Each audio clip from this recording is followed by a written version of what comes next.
এই লাঠিটা কোন লাঠি, লাঠির ইতিহাস কি, এই লাঠির ইতিহাসটা কি? আর নবী এত লম্বা জবাব দিলেন কারণ কি? ভাইরা বন্ধুরা, লাঠির ইতিহাসটা হলো এই লাঠিটাও দুনিয়ার কোনো লাঠি নয়, লাঠিটাও ছিল একটা জান্নাতি লাঠির যুবক। এই লাঠিটা ছিল একটা জান্নাতি লাঠি। হযরত মূসা আলাইহিস সালাম তিনি তো বিয়ে করেছিলেন হযরত শুআয়ব আলাইহিস সালামের মেয়ে। মাদাইন এলাকার নবী হযরত শুআয়ব আলাইহিস সালামের মেয়ে বিয়ে করেছিলেন হযরত মূসা।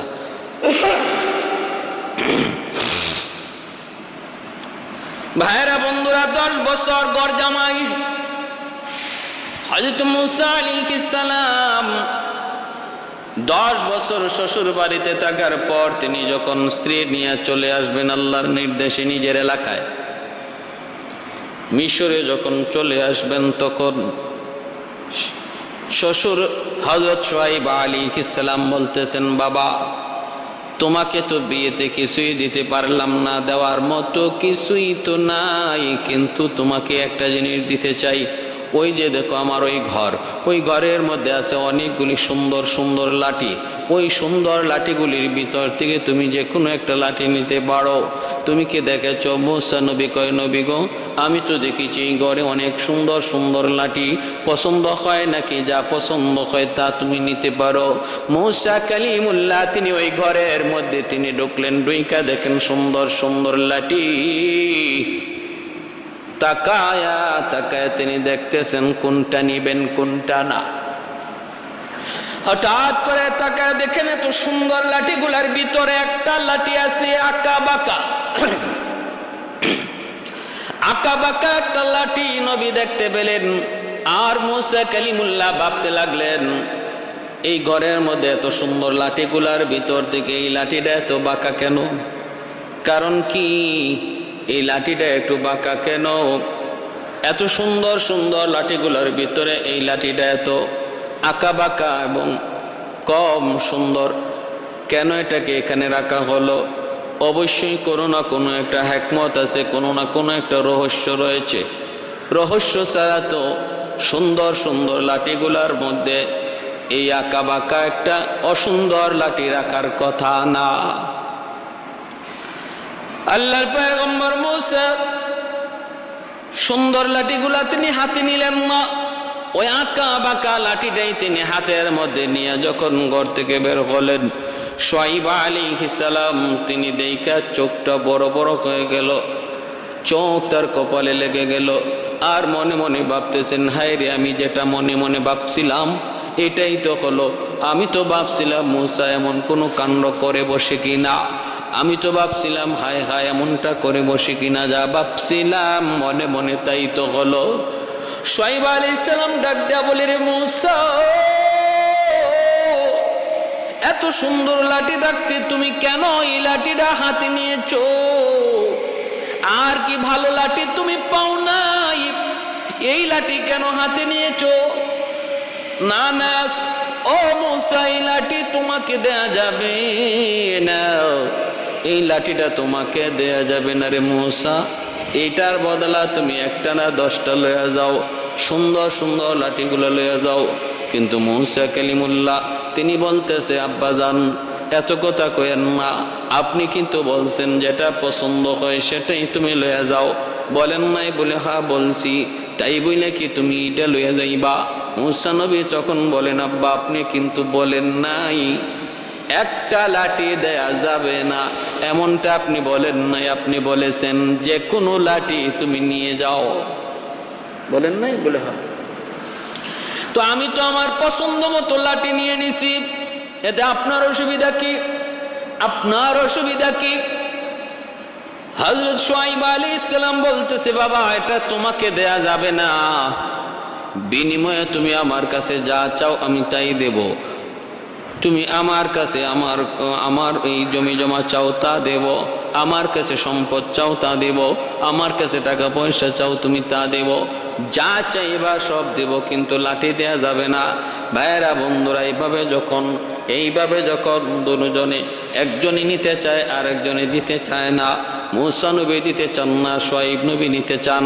একজনে ধরে আরেকজনে টানে, দোনো দিক থেকে যখন লাঠি নিয়ে টানাটানি শুরু হয়ে গেল, কে লাঠি নিবে কে লাঠি নিবে, শ্বশুর টানে একদিকে আর জামাই টানে অন্যদিকে, টানাটানি শুরু হয়েছে লাঠি নিয়ে।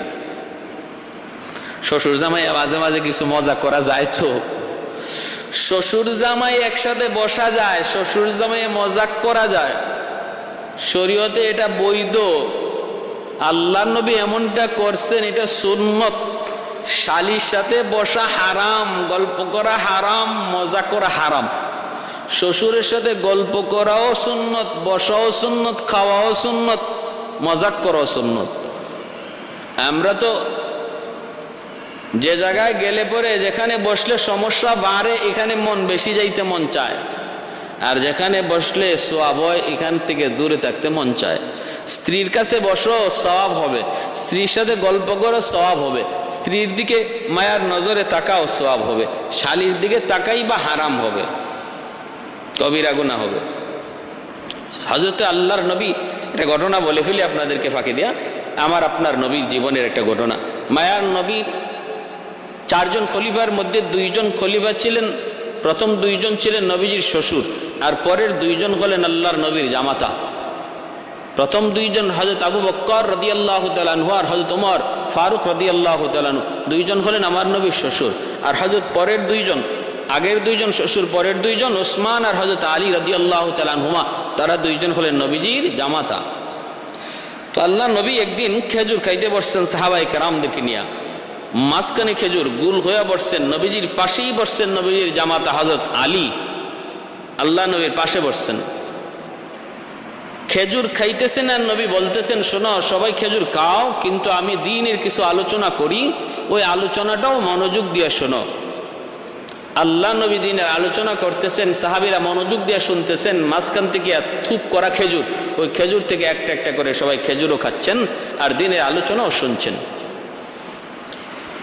ওই অবস্থায় সবাই খেজুর নিয়ে খাইতেছেন। খেজুর খায়া খায়া খেজুরের বিচিটা যার যার উড়ে যার যার কাছে রাখতেছেন।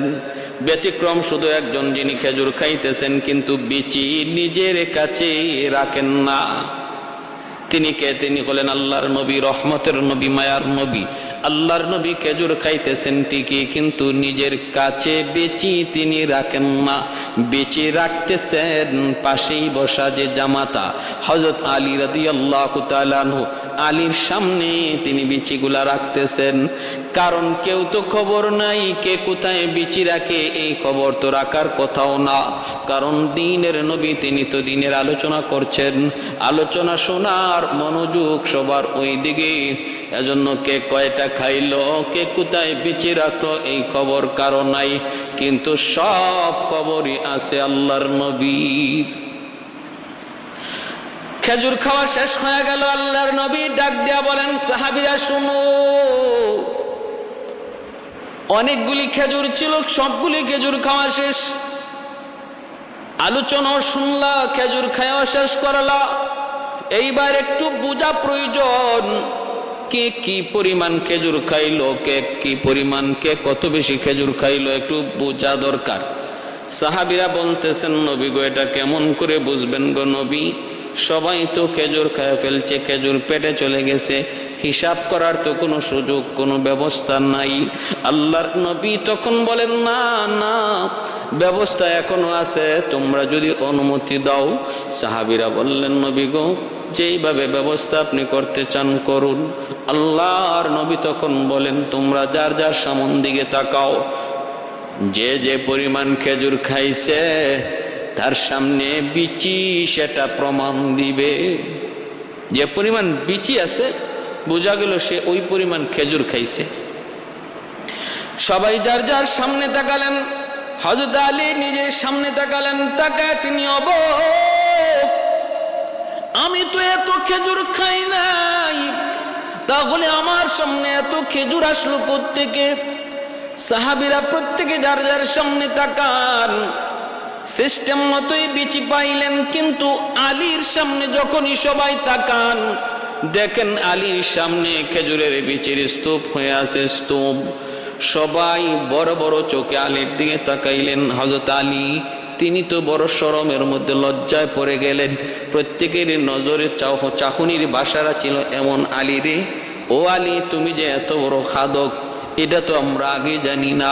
আমরা ছিলাম কথার তালে, তুমি তো মূলত আসিলা খাওয়ার তালে। সমাজে কিছু মানুষ আছে দেখবেন কথা আর গল্প তার খানার মধ্যে কোনো ব্যাঘাত ঘটাইতে পারে না। শত গল্প চলছে কিন্তু খাওয়া তার ঠিক আছে। আবার কিছু মানুষ আছে গল্প চললে আর কথা কইলে খাইতে পারে না, কথা কইলে খাওয়া তার বন্ধ হয়ে যায়। অবাক হয়ে সবাই তাকাইলেন, রে আলী, তুমি যে এত বড় খাদক আমরা তো কোনোদিন কল্পনাও করি নাই। মনে মনে তারা ভাবতেছেন আলী মনে হয় 2টা করে খেজুর মুখে ঢুকাইছে, কারণ আমাদের ডাবলকে বিচি তার সামনে, ডাবল বিচি আলীর সামনে মনে হয় 2টা করে খেজুর মুখে ঢুকাইছে। অতএব নারে আলী, তোমার ব্যাপারে আমাদের ধারণা পাল্টে গেল। কিন্তু হযরত আলী চিন্তায় পড়ে গেলেন, আমি তো এত খেজুর খাই নাই, এত বিচি আসলো কোত্থেকে? সবার সামনে তো আমি লজ্জায় পড়ে গেলাম। আলী রাদিয়াল্লাহু তাআলা আনহু চিন্তায় পইরা ডাইনে বামে তাকান। হঠাৎ করে নজরে পড়ল আমার মায়ার নবী, রহমতের নবী, যিনি তার শ্বশুরের সামনে খেজুরের বিচি একটাও নাই। হযরত আলী এবার ভাবলেন, বুঝলেন আমার শ্বশুর তো খেজুর খাইছেন, আমি নিজের চোখে দেখছি, তাহলে বিচি রাখলেন কোথায়?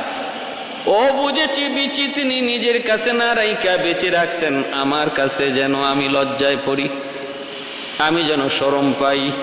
মানুষের সামনে, উপস্থিত মানুষের সামনে আমার একটা লজ্জায় ফালানো ছিল। আমার শ্বশুরের মাকসাদ নিজের বিচিটাই আমার সামনে রাখছেন, তাহলে এখন আমি বাঁচবো কেমন করে, মানুষকে বুঝাইব কেমন করে?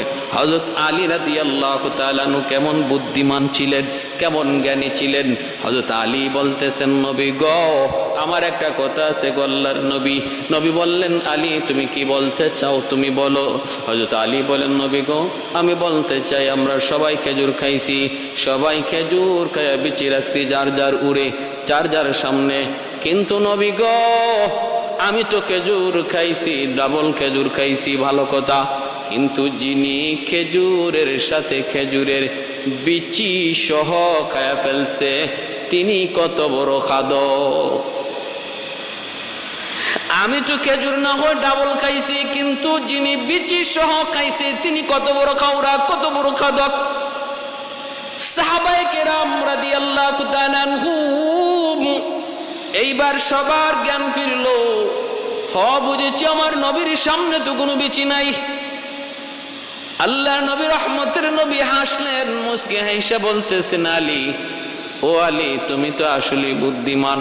সাহাবীরাও তখন বুঝতেছেন, ও বুঝছি এখানে শ্বশুর জামাইয়ের ঠেলাঠেলি চলছে, শ্বশুর জামাইয়ের মধ্যে একটু চলছে, একটু কথা কাটাকাটি চলছে, একজনে আরেকজনের শরম দেওয়া চলছে।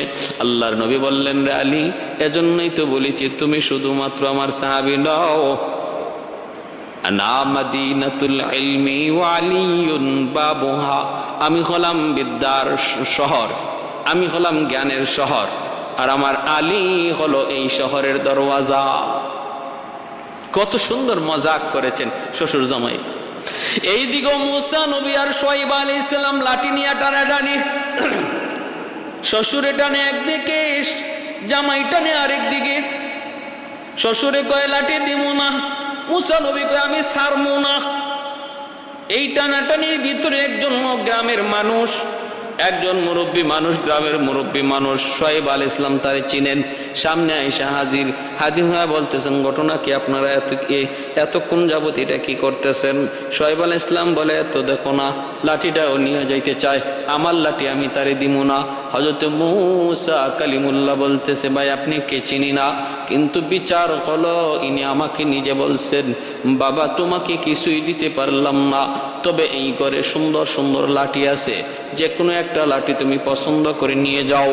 আমি রোমের ভিতরে ঢুকছি, ঢুকে আমি লাঠি পছন্দ করে নিয়ে বের হয়েছি, এখন উনি আমাকে লাঠি দিতে চায় না। শোয়েব আলাইহিস সালাম বলে, আমি তো বুঝি নাই এই লাঠি সে পছন্দ করব, এটা তো পছন্দ করার মতো কোনো লাঠি না। হাজার হাজার সুন্দর, এর চেয়ে অনেক সুন্দর লাঠি ওই ঘরের মধ্যে রয়েছে। ওই সুন্দর লাঠিগুলা সে পছন্দ করলো না। এই লাঠি পছন্দ করবে, এটা কেমন করে আমি বুঝবো? না না, আমি এটা দিব না, এটা দিব না। বাইরা বন্ধুরা, এবার অপরিচিত মানুষটা তখন বলতেছে, ঘটনা কি, ঘটনা কি? তাহলে আমি তোমাকে সিদ্ধান্ত দিব নাকি, ফয়সলা দিব নাকি, আমার বিচার তোমরা মানবা নাকি, একটু বলো। দুজন বলতেছে, আপনার বিচার আমরা মানব। শোয়েব আলাইহিস সালামের মনে মনে তো ধারণা, লোকটা যেহেতু আমার এলাকার, আমারই উম্মত, তাহলে তো সে আমার পক্ষেই রায় দিবে। আমাদের এই সমাজে যেমন ভাবে বিচার হয়, গোষ্ঠীর লোক হলে পরে বিচার ঘুরে যায়, দলের লোক হলে পরে বিচারের রায় পাল্টে যায়, গরিব হলে পরে একরকম বিচার, ধনী ছেলে হলে আরেক রকম বিচার। সমাজের মধ্যে বিচারের এইরকম পার্থক্য আসেনি না নাই? একটা দুইটা নজির নয়। নবী বলেন, মান কানা ক্বাবলাকুম ইন্নামা হালাকা মান কানা ক্বাবলাকুম ইযা সারিকা ফীহিমুদ দাঈফ আকামু আলাইহিল হাদ্দা ওয়া ইযা সারিকা ফীহিমুশ শরীফ তারাকু। নবী বলেন, পূর্বেকার বহু উম্মতকে আল্লাহ পাক ধ্বংস করেছে শুধু বিচার বিভাগে স্বজনপ্রীতি করার কারণে, মুখ চিনা বিচার করার কারণে আল্লাহ পাক অতীতের বহু জাতিকে আল্লাহ ধ্বংস করেছে। গরিবের পোলা অপরাধ করলে বিচার 100-100, ধনীর পোলা বিচার করলে পরে কয় না করা লাগবে না, ছেড়ে দাও, এটা মেম্বারের পোলা, এটা চেয়ারম্যানের পোলা, এটা চেয়ারম্যানের ভাই, এটা এমপির পোলা, এইরকম কয়া কয়া তার বিচার ছেড়ে দেয়। কিন্তু একই অপরাধ যদি গরিবের পোলায় করে 100-100 বিচার কার্যকর করা হয়। আল্লাহর নবী বলেন, এই বৈষম্যতা যেই সমাজে তৈরি হয়ে যাবে অপেন ব্যাপক আকারে, আল্লাহ পাক ওই সমাজটাকে ধ্বংস করে দেবে। আল্লাহ পাক এত নারাজ হয়ে তো নারাজ, অতীতের বহু জাতিকে আল্লাহ পাক শুধু এই অপরাধে আল্লাহ ধ্বংস করে দিছে রে উম্মত। অতএব এই গুনার কাজে কেউ জড়ায় না। শোয়েব আলাইহিস সালাম মনে মনে ভাবতেছেন, হয়তো আমার পক্ষেই রায় দিবে, কারণ আমার গ্রামের ভাইরে, কিন্তু যিনি বিচার করতে আসছেন ইনি মানুষরূপী একজন ফেরেশতা। ইনি শোয়েব আলাইহিস সালামের এলাকার একজন লোকের সুরত ধরে এসেছেন, কিন্তু মূলত তিনি হলেন নূরের তৈরি ফেরেশতা, ফেরেশতাদের সরদার হযরত জিবরাইল আমিন আলাইহিস সালাম। তিনি বলতেছেন, রায় দিব আমি, লাঠি এখানে রাখো, যে লাঠিটারে মাটি থেকে তুলতে পারবে সেই লাঠি নিয়ে যাবে। এখন তো দুজনেরই ভয় ঢুকছে যে লাঠি তো যে কেউ মাটি থেকে তুলতে পারবে, অতএব যারে উনি আগে বলবে যে তুমি লাঠি তুলো, সেই তো লাঠি নিয়ে চলে যাবে। হযরত মূসা আলাইহিস সালাম মনে মনে ভাবতেছেন, হাই রে, এটা কেমন বিচার, এটা কেমন বিচার। তো আমার আগে যদি আমার আব্বা জানরে দিয়া দেয় উনি অনুমতি লাঠি তোলার, তো আর উনি লাঠি তুলে নিয়ে যাবে, আমি আর কি লাঠি পাবো? তাহলে উনি কাকে আগে লাঠি তুলতে আদেশ করে এটা দেখা দরকার। দেখা যায় সবার আগে শোয়েব আলাইহিস সালাম কি উনি বলতেছে যে আপনি লাঠি তুলেন। মূসা আলাইহিস সালাম তো নিরাশ হয়ে গেলেন, তাহলে তো শেষ, লাঠি তো আর পাওয়া যাচ্ছে না।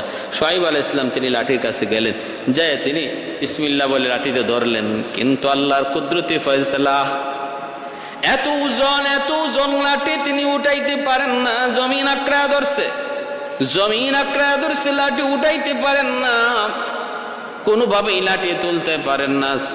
হযরত শোয়েব আলাইহিস সালাম চেষ্টা করে তিনি ব্যর্থ হলেন। এরপরই তিনি বলতেছেন, আমি পারলাম না। ফেরেশতা জিবরাইল বলতেছেন, এবার আপনি যান, যায় আপনি তুলেন। হযরত মূসা কালিমুল্লাহ তিনি বিসমিল্লাহ বলে লাঠিতে হাত দিলেন। লাঠিতে হাত দিতে হয় নাই, হাত দিতে হয় নাই। নবী মূসা যখন হাত বাড়াইছেন লাঠির দিকে, চুম্বকের মতো লাঠিটা জমিন থেকে ওনার হাতে উঠে আসলো। সুবহানাল্লাহ। কাদিরে কুদরত দারি বরকামাল, কাদিরে কুদরত দারি বরকামাল, আনতা রব্বি আনতা হাসবি যুল জালাল, আনতা রব্বি আনতা হাসবি যুল জালাল। उल्फत में बराबर के वफा हो के जफा हो, हर चीज में लज्जत है अगर दिल में मजा हो, हर चीज में लज्जत है अगर दिल में मजा हो। एक चश्मे ज़दन गाफिल अज़ा शाह नबाशी, शायद के निगाह है कुनदगाह नबाशी, शायद के निगाह है कुनदगाह नबाशी। ए भाई এবার হযরত জিবরাইল আলাইহিস সালাম শুআয়ব আলাইহিস সালামকে বলতেছে, নবী গো, লাঠি যার কাছে যার জায়গা মতো আসার কথা তার আসল জায়গায় পৌঁছে গেছে, আপনি নিশ্চিন্তে থাকুন। এই লাঠির প্রকৃত হকদার আল্লাহর পয়গম্বর হবেন ইনি মুসা কালিমুল্লাহ। অতএব আপনার টেনশন কিছু নাই, আমি মানুষ নই, আমি জিবরাইল। এই লাঠিটা জান্নাত থেকে কেমন করে আসলো? আদম আলাইহিস সালাম তিনি যখন জমিনে আসলেন, আমাদের মা হাওয়া আলাইহিস সালাম যখন জমিনে আসলেন, সন্তান দিগকে উনি নসিহত করে বলতেছেন, জানো কি আমরা জান্নাতে ছিলাম, জান্নাত থেকে বের হয়ে এসেছি অপরাধ করার কারণে, আল্লাহ পাকের একটা কথা অমান্য করার কারণে। আমরা তো চিরস্থায়ীভাবে জান্নাতে থাকবার লোভে পইরা শয়তানের কথা বিশ্বাস করে ফেলেছিলাম, অপরাধ হয়ে গেছে। আল্লাহ বলেছিলেন, না সাবধান, ওই যে নিষিদ্ধ ফলের কাছেও তোমরা, নিষিদ্ধ গাছের কাছেও তোমরা যেও না। কিন্তু আমরা চলে গেছিলাম, শয়তান বলেছিল এই নিষিদ্ধ গাছের ফল খাইলে আমরা চিরস্থায়ী জান্নাতি হয়ে যাব। চিরস্থায়ী জান্নাতি হওয়ার আশায়, চিরস্থায়ী জান্নাতি হওয়ার আশায় আমরা ওই নিষিদ্ধ গাছের ফল খেয়ে ফেলেছিলাম। এরপরে আল্লাহ নারাজ হয়ে আমাদেরকে জমিনে পাঠিয়ে দিয়েছেন। এইবার ওনার সন্তানেরা কয়, এটা কেমন করে বিশ্বাস করব? আপনারা জান্নাতে ছিলেন, প্রমাণ কি, দলিল কি? দলিল ছাড়া, প্রমাণ ছাড়া আমরা কেমন করে বিশ্বাস করব? এইভাবে যখন সন্তানগুলি তারা দলিল চায়, জান্নাতের প্রমাণ চায়, আল্লাহর পয়গম্বর হযরত আদম আলাইহিস সালাম তখন আল্লাহর কাছে বলেন, মালিক, সন্তানরা তারা জান্নাতের প্রমাণ চায়, দলিল চায়, কিন্তু কেমন করে দলিল দিব গো আল্লাহ? তুমি তো একটা প্রমাণ আর দলিলের ব্যবস্থা করো। আল্লাহ পাক রব্বুল আলামিন তখন জান্নাত থেকে একটা লাঠি তিনি পাঠাইলেন আর বললেন, জিবরাইল এই লাঠি নিয়ে আমার আদমের কাছে যাও, যায় বলো এই লাঠিটা সামনে রাখবে, আর যারাই তোমরা যে জান্নাতি ছিলে অস্বীকার করবে তাদেরকে বলবা তারা যেন লাঠিটা ধরে। লাঠিটা ধরা মাত্রই লাঠি তাদের সমস্ত অন্যায় অপরাধ গুনার কথা অডিও রেকর্ডারের মতো বলে দিবে। কোন রাওয়ায়াতে আসছে ভিডিওর মতো ভাষায় দিবে তার গুনার চিত্র। এ ভাই, হযরত আদম আলাইহিস সালাম, হযরত আদম আলাইহিস সালাম ওই লাঠিটা জিবরাইল মারফতে তিনি জান্নাতি লাঠিটা তিনি পাইলেন। জান্নাত তিনি এবার বলতেছেন, এইবার তিনি বলতেছেন, বাবারা যারা তোমরা সন্দেহ হয় এটা জান্নাতি লাঠি কিনা, ধরো, সাহস থাকলে ধরো। লাঠিতে হাত দিতে যায়, হাত দিতেই দেখা যায় লাঠি তার সমস্ত অপকর্ম আর গুনার কথা একদম অনর্গল বলতে থাকে। তাড়াতাড়ি লাঠিটা ছেড়ে দৌড় দিয়ে চলে আসে।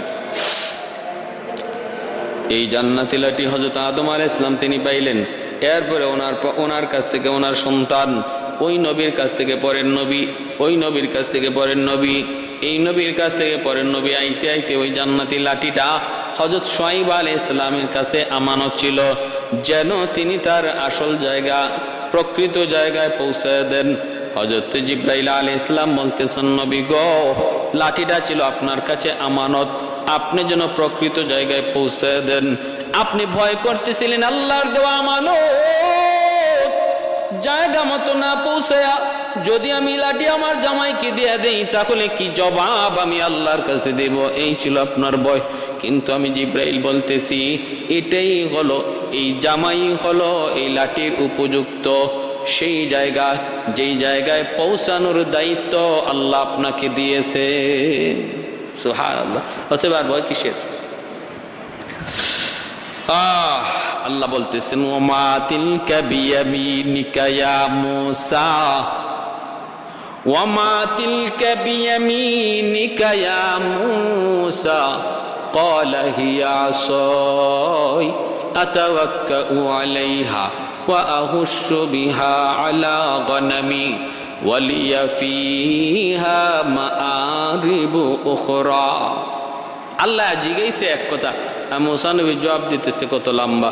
জিগাইছেন আল্লাহ শর্টকাট প্রশ্ন, আর তিনি দেওয়া শুরু করছেন ব্রড আনসার। এজন্যই তো ভাইরা বন্ধুরা একটু হাদিসের মধ্যে এসেছে আল্লাহর নবী, রহমতের নবী, মায়ার নবী হাসরের ময়দানে হযরত মূসা আলাইহিস সালাম আমার আপনার নবীকে জিজ্ঞেস করবেন, নবী গো এটা কেমন কথা আপনি কি বলেছেন? উলামা উম্মতি কা আম্বিয়া বনি ইসরাঈল, আপনি কি এমন কথা বলেছেন নাকি যে আপনার উম্মতের উলামায়ে কেরাম বনি ইসরাইলের নবীদের সমান? আপনি কি এমন কথা বলেছেন? আল্লাহ নবী বললেন হ্যাঁ আমি তো এমন কথা বলেছি। মূসা আলাইহিস সালাম বললেন এটা কোন যুক্তিতে আপনি কইলেন? মূসা আলাইহিস সালাম নরম নবী না গরম? অতিরিক্ত গরম নবী। মূসা আলাইহিস সালাম অতিরিক্ত গরম নবী। আল্লাহ নবী হযরত মূসা আলাইহিস সালাম আল্লাহ নবীকে আমার আপনার নবীর জিগান আপনি কি এমন কথা বলছেন যে আপনার উম্মতের উলামায়ে কেরাম আমাগো বনি ইসরাইলের নবীদের সমান? আল্লাহ নবী বলেন হ্যাঁ এমন কথা তো বলছি। মূসা নবী কথা হইলে এটা কোন যুক্তিতে কইলেন? আমার তো বুঝে পড়ে না, উম্মত আবার নবী সমান হয় কেমন করে? আমার আপনার নবী, রহমতের নবী, মায়ার নবী বলেন যদি আপনার বিশ্বাস না হয় তাহলে একটু টেস্ট করে দেখেন। ওই যে দেখেন আমার উম্মতের একজন আলেম বসা আছে, ইমাম গাজ্জালি রহমতুল্লাহি আলাইহির দিকে আল্লাহর নবী ইশারা করে তিনি দেখাইতেছেন। এই ঘটনাটা স্বপ্নে দেখেছেন আল্লাহর একজন ওলি, বহুত বড় আল্লাহর একজন বুজুর্গ, তিনি স্বপ্নে দেখে বিবরণটা পেশ করেছেন। ভাইরা বন্ধুরা, আল্লাহর নবী, রহমতের নবী, মায়ার নবী, রহমতের নবী, মায়ার নবীর দিকে নবী ইমাম গাজ্জালি রহমতুল্লাহি আলাইহির দিকে ইশারা করে বলতেছেন তারে একটু জিজ্ঞেস করেন, তারে একটু জিজ্ঞেস করেন। ইমাম গাজ্জালি রহমতুল্লাহি আলাইহির কাছে যখনই হযরত মূসা আলাইহিস সালাম প্রশ্ন করলেন এ মিয়া তোমার নাম কি? কি তোমার নাম? কারণ একটু গুসা আছে তো, রাগান্বিত সুরেই জিজ্ঞেস করছেন, গুসা রাগারি জিজ্ঞেস করছেন নাম কি তোমার? ইমাম গাজ্জালি রহমতুল্লাহি আলাইহি তখন তিনি তার নাম, বাবার নাম, দাদার নাম, দাদার বাপের নাম, তার বাপের নাম, তার বাপের নাম, তার বাপের নাম বলতে বলতে আর থামে না ইমাম গাজ্জালি, আর তিনি থামেন না বলতে বলতে অমুকের বাপ অমুক, অমুকের বাপ অমুক, অমুকের বাপ অমুক বলতে বলতে একদম আদম আলাইহিস সালাম পর্যন্ত চলে গেলেন। ফাহিদে মূসা নবীর নামও পেয়ে যায়। মূসা আলাইহিস সালাম অবাক হয়ে গেলেন, অবাক, কি ব্যাপার, ঘটনা কি? এটা মানুষ না আর কিছু, কেমন করে এতগুলি নাম মুখস্থ রাখলো? এইবার মূসা আলাইহিস সালাম বলতেছেন এ মিয়া তোমাকে আমি এত লম্বা জবাব দিতে বলি নাই, আমি তোমাকে প্রশ্ন করেছিলাম তুমি তোমার নামটা বলবা, কেন তুমি এত লম্বা জবাব দিয়েছিল? আমি তো শুধু নাম জানতে চাই। এইবার ইমাম গাজ্জালি রহমতুল্লাহি আলাইহি তখন বলতেছেন ও আল্লাহর পয়গম্বর আমারও একটা প্রশ্ন আছে। বলে কি প্রশ্ন? আল্লাহ আপনাকে একটা প্রশ্ন করেছিল, একটা প্রশ্ন, সেই প্রশ্নটা হলো মা তিলকা বিয়ামিনিকা ইয়া মূসা, ও মূসা তোমার ডান হাতে এটা কি? আপনি শুধু বলবেন ক্বালা হিয়া আসাই, এটা আমার লাঠি। কিন্তু এরপরে এত লম্বা জবাব কেন দিলেন? এই লাঠি দিয়ে আমি হাঁটি, এই লাঠি দিয়ে বর দিয়ে আমি হাঁটি, লাঠি দিয়ে আমি গাছের পাতা পারি, লাঠি দিয়ে আমি বকরিরা খালি করি। লাঠি দিয়ে আপনি কি করেন এটা আল্লাহ জানতে চান নাই। আল্লাহ তো জানতে চেয়েছিলেন আপনার হাতে এটা কি।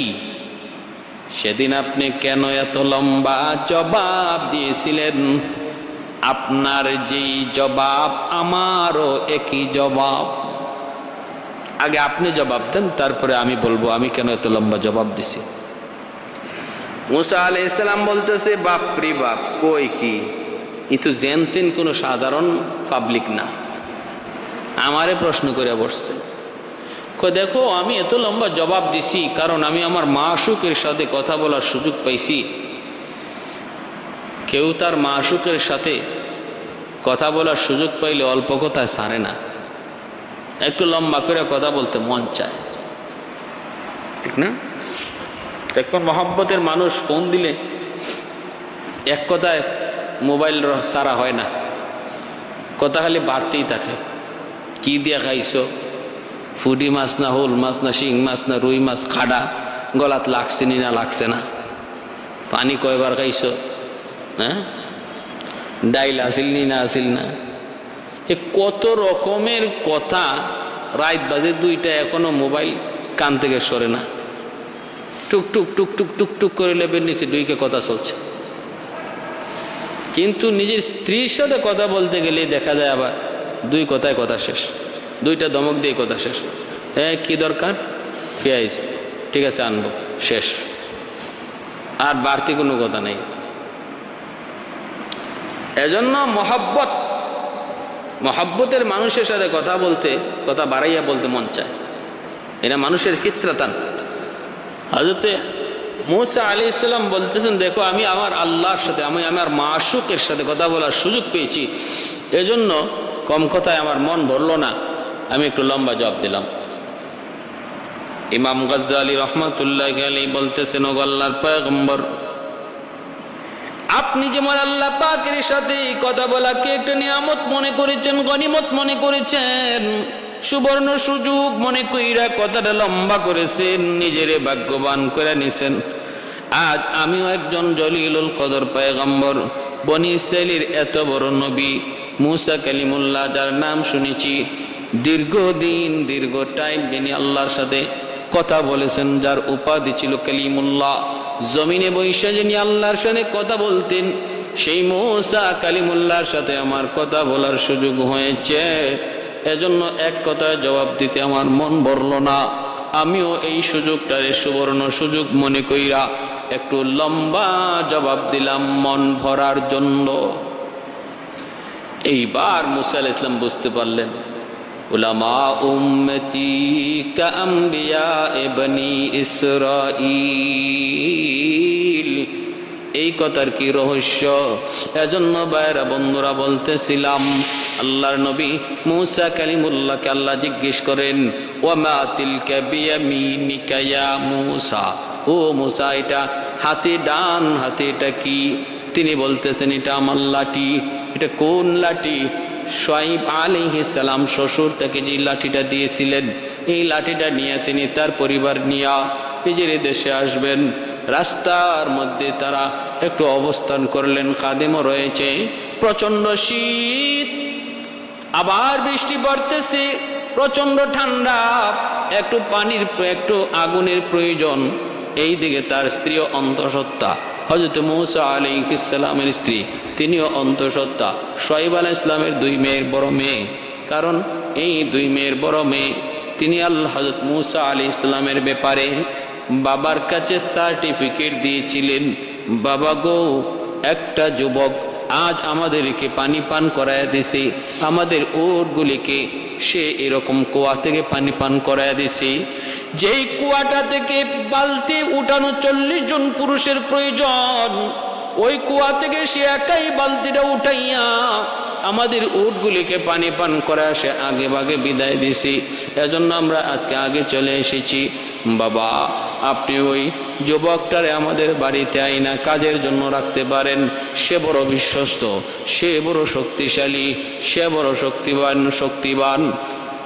কারণ মুসা আলাইহিস সালাম তিনি একবারও তাদের দিকে নজর করে তাকান নাই। যখন তিনি বলছে সফুরা, তিনি যখন বলছেন যে বাবা এরকমভাবে একটা যুবক আমাদেরকে আজকে আমাদের উটগুলিরে পানি পান করে দিছে, তো শুআয়ব আলাইহিস সালাম বললেন, যাও তারে নিয়ে আসো, তারে যেয়ে বলো হ্যাঁ আমি তারে খবর দিছি। শুআয়ব আলাইহিস সালামের এরিয়া আর মুসা আলাইহিস সালামের এরিয়া সেটা ভিন্ন ছিল। মুসা আলাইহিস সালাম ছিলেন মিশরে, আর মিশরের সীমান্ত পাড়ি দিয়ে তিনি শুআয়ব আলাইহিস সালামের এরিয়াতে যেয়ে ঢুকছিলেন। কেন? ফেরাউনের ভয়ে। কারণ ফেরাউন ওনাকে হত্যা করার জন্য নির্দেশ জারি করেছিল। আর হযরত শুআয়ব আলাইহিস সালামের এরিয়াতে তিনি যেয়ে ঢুকছিলেন। আর শুআয়ব আলাইহিস সালাম তারে বললেন, মেয়েটাকে বললেন তারে যেয়ে নিয়ে আসো। তিনি যখন যে মূসা আলাইহিস সালামকে নিয়ে আসতেছেন, ওই অবস্থায় মূসা আলাইহিস সালাম বলতেছে, তুমি আমার পিছনে থাকো, আমি তোমার সামনে থাকি, কারণ আমি আমার চোখের উপরে ভরসা রাখতে পারি না। একজন নবী তিনি বলতেছেন বেগানা একজন নারীকে যে তুমি পথ দেখানোর জন্য সামনে থাকার প্রয়োজন নাই, তুমি পিছনে আসো, আমি সামনে থাকি। তুমি সামনে থাকলে আমার চোখ তোমার দিকে চলে যায়, আমি আমার চোখের উপরে কোনো ভরসা করি না, পিছনে চলে আসো। আল্লাহ পাক রব্বুল আলামিন পবিত্র কোরআনুল কারীমের সূরা কাসাসের মধ্যে ঘটনা উল্লেখ করে একজন পুরুষের পর্দা, একজন নারীর পর্দার সংক্ষিপ্ত কথাগুলি, মূল কথাগুলি তিনি এখানে ব্যক্ত করেছেন, উল্লেখ করেছেন। আমার ভাইয়েরা, বন্ধুরা, তারপরে ওই মেয়ে জয়া শুআয়ব আলাইহিস সালামকে বলছিল, বাবা সে যেমন শক্তিশালী তেমন সে বিশ্বস্ত। আমিন, সে বিশ্বস্ত, কারণ সে এই করেছে, সে তার নজরটা পর্যন্ত আমার দিকে দেয় নাই। শুআয়ব আলাইহিস সালাম খুশি হইয়া মেয়েটাকে বিয়া দিলেন। শর্ত আসিল 10 বছর আমার বাড়িতে কাজ করবা। করছেন, করার পরে বিদায় নিলেন। আর ওই যাওয়ার পথে এরকমভাবে আগুনের সন্ধানে মূসা আলাইহিস সালাম বলতেছেন যে প্রচণ্ড শীত, তো তোমরা এখানে একটু অপেক্ষা করো, দেখি আমি আগুন নিয়ে তালাশ করে পাই। তিনি ওই হাতের লাঠিটা লইয়া আগুন তালাশে মগ্ন বের হয়েছেন। দেখেন পাহাড়ের উপরে কিছু আগুন দেখা যায়। তিনি গেলেন সে আগুন আনার জন্য। সেই পাহাড়টাই ছিল তুর পাহাড়। যায় দেখেন তিনি যত কাছে যান আগুন তত দূরে যায়, তিনি যত কাছে যান আগুন তত জুড়ে যায়। উনি কাছে যাইতে যাইতে এক পর্যায়ে দেখেন একটা গাছের পাতা, ডাল, ওইগুলার মধ্যে আগুন জ্বলতেছে।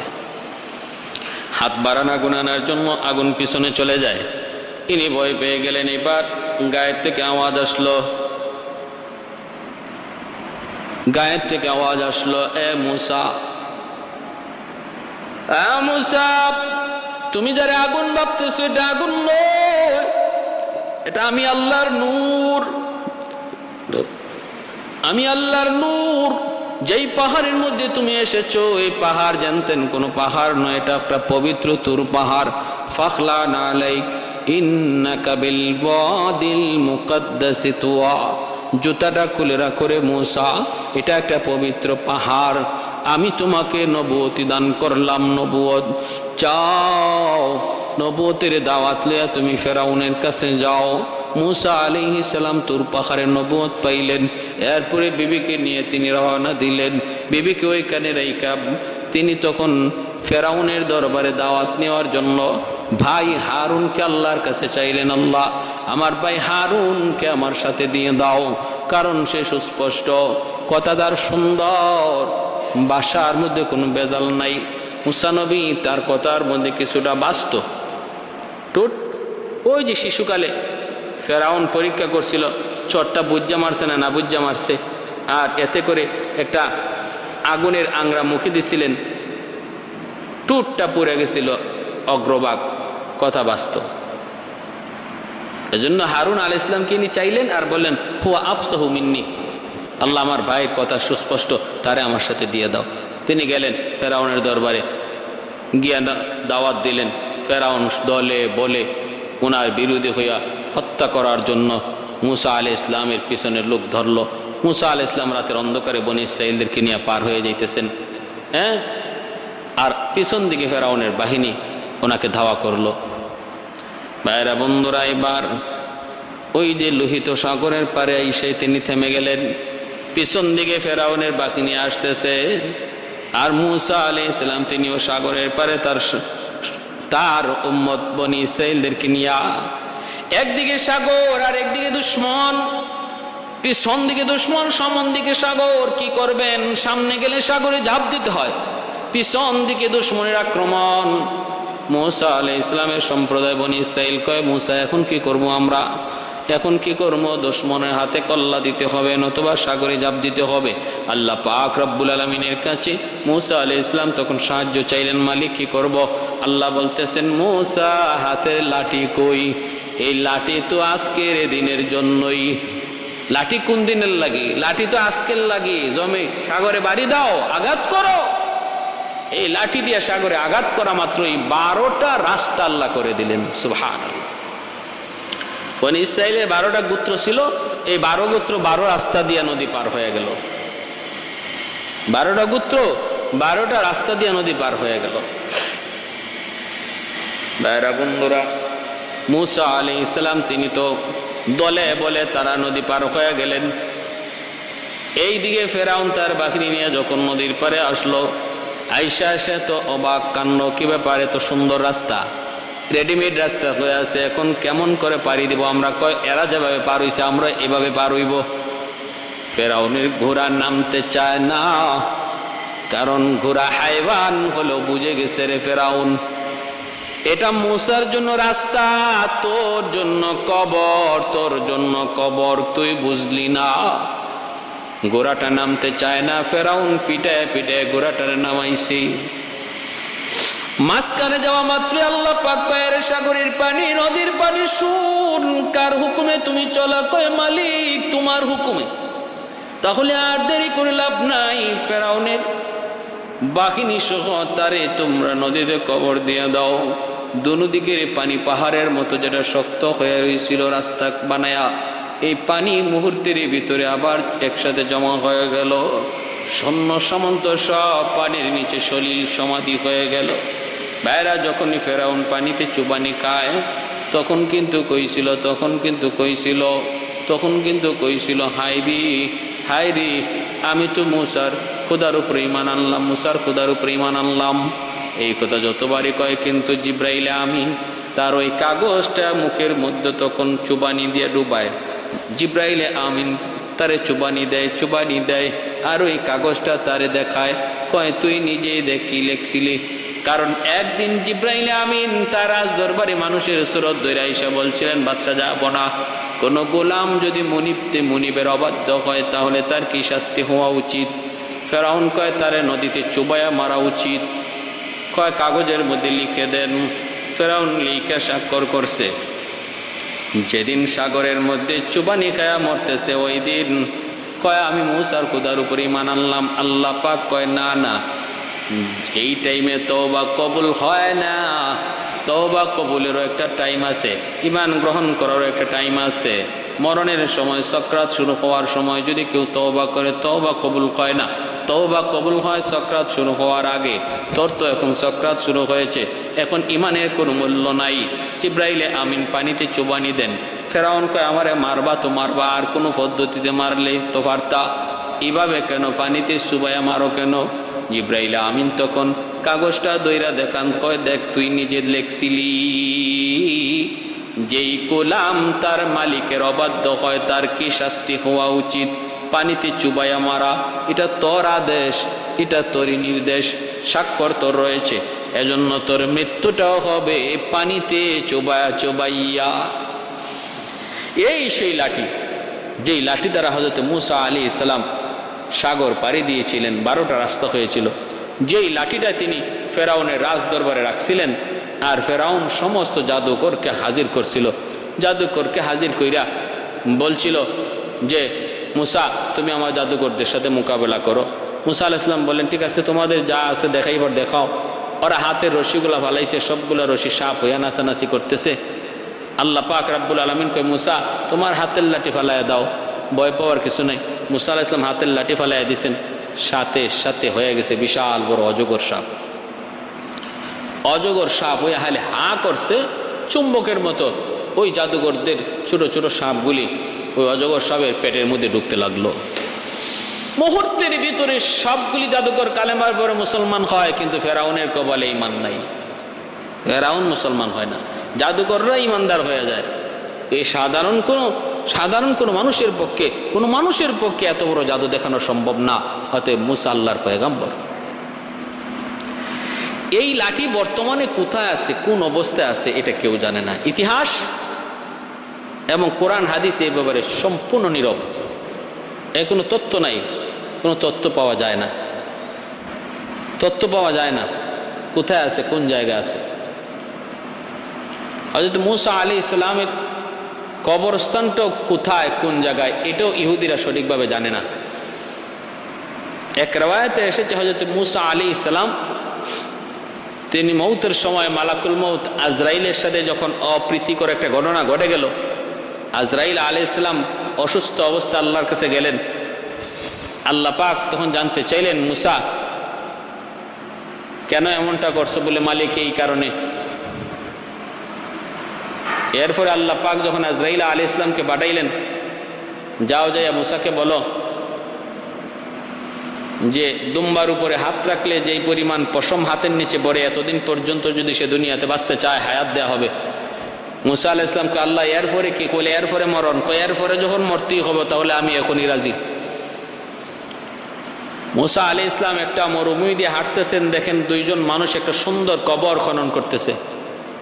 তিনি বললেন, এই কবর কার জন্য খনন করো? লোকগুলি কয় একজন আল্লাহর খাস পিয়ারা বান্দার জন্য।